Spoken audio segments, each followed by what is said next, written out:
आपको याद होगा एक दिन पहले पाकिस्तान ने सिंधु जल संधि को स्थगित करने की कोशिशों को एक्ट ऑफ वॉर यानी युद्ध की कार्यवाही जैसा बताया था। इस मुद्दे को लेकर पाकिस्तान में सड़कों से लेकर टीवी चैनलों तक बहस शुरू हो गई है। एक तरफ पाकिस्तान की सरकार भारतीय सेना का मुकाबला करने के दावे कर रही है, हवाई बयान दिए जा रहे हैं। इसी बीच सीमा पार पाकिस्तान के ही एक पूर्व राजनयिक ने भारतीय सेना की ताकत कबूल कर ली है। सीधे सीधे बता दिया कि पाकिस्तान चाहकर भी इंडियन आर्मी का मुकाबला नहीं कर पाएगी।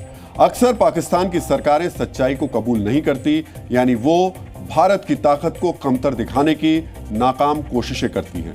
पर आज इस्लामाबाद से ऐसा बयान आया है जिसे देखकर पाकिस्तान को अपने कमजोर होने का जरूर एहसास होगा। पाकिस्तान के नेता हों, डिफेंस एक्सपर्ट्स हों या फिर पूर्व डिप्लोमेट्स, सब मिलकर जुबानी परमाणु हमला कर रहे हैं और इन्हें लगता है मानव परमाणु हथियार ही इनकी सारे खतरों से इनको बचा लेगा।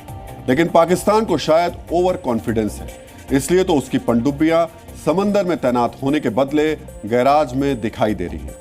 आज हम सैटेलाइट तस्वीरों की मदद से इस्लामाबाद की तैयारियों की पोल खोलेंगे। जो पिक्चर आप अपनी स्क्रीन पर देख रहे हैं वो पाकिस्तान की पनडुब्बियों की है, जो इस समय पाकिस्तान के कराची में मौजूद एक रिपेयर यार्ड में खड़ी हुई हैं। कुल मिलाकर 3 ये पनडुब्बियां हैं जो समंदर में गश्त लगाने के बदले मेंटेनेंस करवा रही हैं। पहली पनडुब्बी अगोस्ता 70 क्लास की है जिसकी मरम्मत जारी है। दूसरी पनडुब्बी भी अगोस्ता 70 क्लास की है और ये भी गैराज में है। तीसरी पनडुब्बी अगोस्ता 90B क्लास की है, ये भी ड्राई डॉक में मौजूद है, यानी अपनी मरम्मत करवा रही है। कुल मिलाकर पाकिस्तान की 8 में से 3 पनडुब्बियां किनारे खड़ी हुई हैं। अब आप सोचेंगे कि पाकिस्तान ने इस हालात में ऐसा क्या किया, तो सबसे पहले आप ये भी जान लीजिए। पाकिस्तान ने अपनी रक्षा तैयारियों को मजबूत करने के लिए चीन के साथ पनडुब्बी खरीदने की डील की है। 42,000 करोड़ रुपए में पाकिस्तान और चीन के बीच डिफेंस डील हुई है, जिसमें 4 पनडुब्बियां चीन में और बाकी 4 का निर्माण पाकिस्तान में होगा।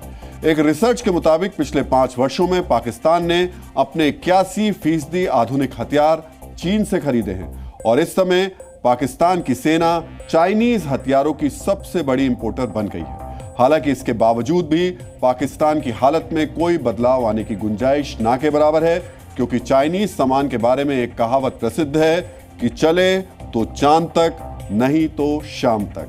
शायद पाकिस्तान ने चीन की पनडुब्बियों का सेफ्टी रिकॉर्ड चेक नहीं किया, इसलिए आज हमने चीन की पनडुब्बियों से जुड़े शर्मिंदा करने वाले आंकड़े आपको दिखाए और अभी आगे बताएंगे।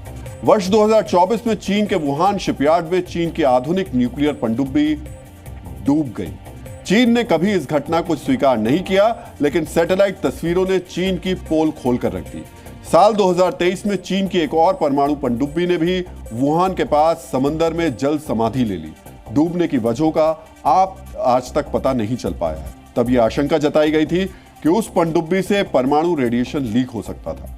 और वर्ष 2011 में भी चीन की एक परमाणु पनडुब्बी दुर्घटना का शिकार हो गई और तब भी चीन ने दुनिया को इसके बारे में कोई जानकारी नहीं दी। यानी चीन खुद अपनी पनडुब्बियों को एक्सीडेंट से बचा नहीं पा रहा और इसका मतलब यह है कि चीन की पनडुब्बी प्रोडक्शन की क्षमता जो है उसकी वो संदेहास्पद है, शक के घेरे में है। और चाइनीज कबाड़ा पनडुब्बियों को खरीदकर पाकिस्तान की नौसेना समंदर में भारत का मुकाबला करने के अब सपने देख रही है।